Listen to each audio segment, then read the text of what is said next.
नमस्कार माझ्या सर्व लाडक्या बहिणींनो, आजचा हा व्हिडिओ तुमच्यासाठी अत्यंत आनंदाची आणि दिलासा देणारी बातमी घेऊन आला आहे।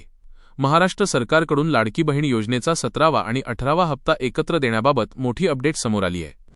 याचाच अर्थ असा की अनेक पात्र महिलांच्या खात्यात आता थेट 3000 रुपये जमा होणार आहेत।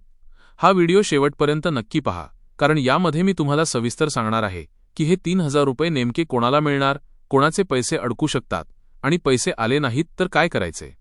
बहिणींनो, सरकारने घेतलेल्या निर्णयानुसार काही तांत्रिक कारणांमुळे ज्यांचे हप्ते प्रलंबित होते किंवा नियमानुसार ज्यांना 17व्या आणि 18व्या हप्त्याची प्रतीक्षा होती, त्यांना 1500 अधिक 1500 असे एकूण 3000 रुपये डीबीटी मार्फत पाठवले जात आहेत। पण एक गोष्ट लक्षात घ्या, हे सर्व महिलांना एकाच दिवशी मिळणार का? तर याचं उत्तर आहे नाही। राज्यातील प्रत्येक जिल्ह्याची प्रक्रिया आणि बँकांची काम करण्याची पद्धत वेगवेगळी असते। त्यामुळे काही बहिणींना आज पैसे मिळाले असतील तर काहींना येत्या 2 ते 4 दिवसांत मिळतील। त्यामुळे आज पैसे आले नाहीत तर अजिबात घाबरू नका। आता जाणून घेऊया, हे 3000 रुपये कोणाला मिळणार। 1. ज्यांचा अर्ज मंजूर आहे। 2. ज्यांचे आधार कार्ड बँक खात्याशी लिंक आहे। 3. ज्यांची EKYC प्रक्रिया पूर्ण आहे। 4. आणि ज्यांचे बँक खाते ॲक्टिव्ह आहे। पण सावध रहा, जर तुमचे आधार लिंक नसेल, बँक खाते बंद असेल किंवा अर्जात चुकीची माहिती असेल तर तुमचे पैसे अडकू शकतात।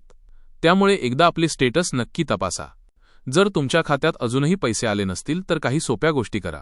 सर्वात आधी बँकेत जाऊन पासबुक अपडेट करा, आधार लिंकिंग आणि EKYC तपासा आणि सर्वात महत्त्वाचे 2 ते 3 दिवस संयम ठेवा, कारण ही प्रक्रिया टप्प्याटप्प्याने सुरू आहे।